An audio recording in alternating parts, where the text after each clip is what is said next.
Quand le matin fut venu, ils conduisirent le Seigneur Jésus devant Pilate. En réponse à la question posée par le gouverneur, « Es-tu, toi, le roi des Juifs ?»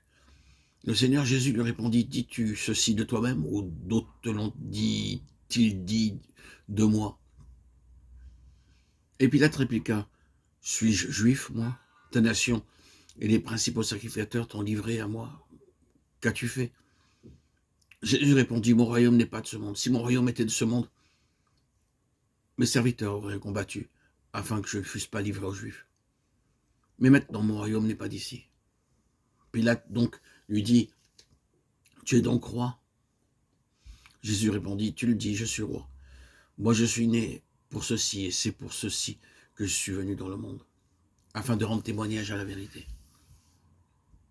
Quiconque est de la vérité écoute ma voix. » Pilate lui dit, « Qu'est-ce que la vérité ?»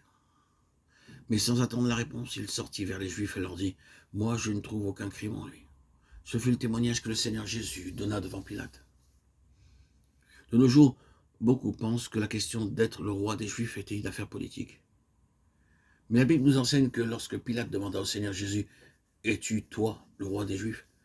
Jésus dévoila la véritable signification de cette question, en demandant si cela était de Pilate lui-même ou bien si c'était quelque chose qu'il avait entendu. Cette information était d'une grande importance car le Seigneur Jésus témoignait ouvertement et sans rien cacher qu'il était le roi. Néanmoins, ce qu'il avait témoigné et ce pourquoi il avait été accusé étaient deux choses totalement différentes.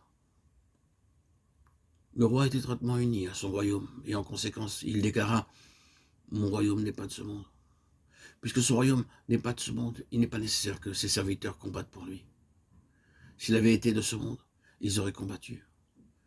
Mais son royaume est de Dieu et d'en haut. En conséquence, il n'est pas nécessaire de lutter avec la chair et avec le sang, bien qu'il soit le roi des Juifs et né pour être roi. Son royaume n'a rien à voir avec la politique de ce monde.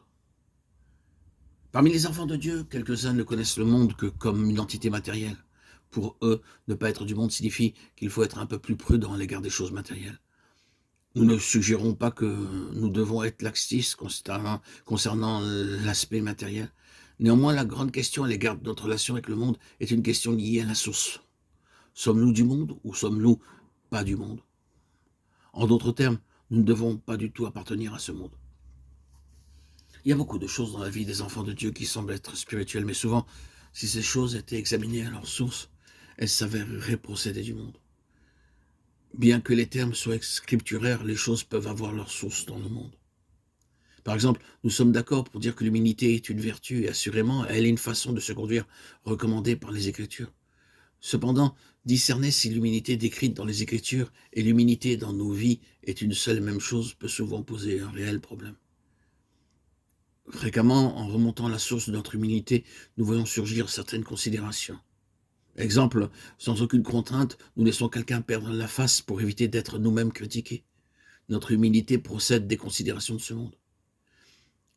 Extérieurement, elle peut être appelée une vertu, mais ne pas voir son origine dans le royaume qui n'est pas de ce monde. Elle a sa source dans ce monde, étant la conséquence de considérations mondaines.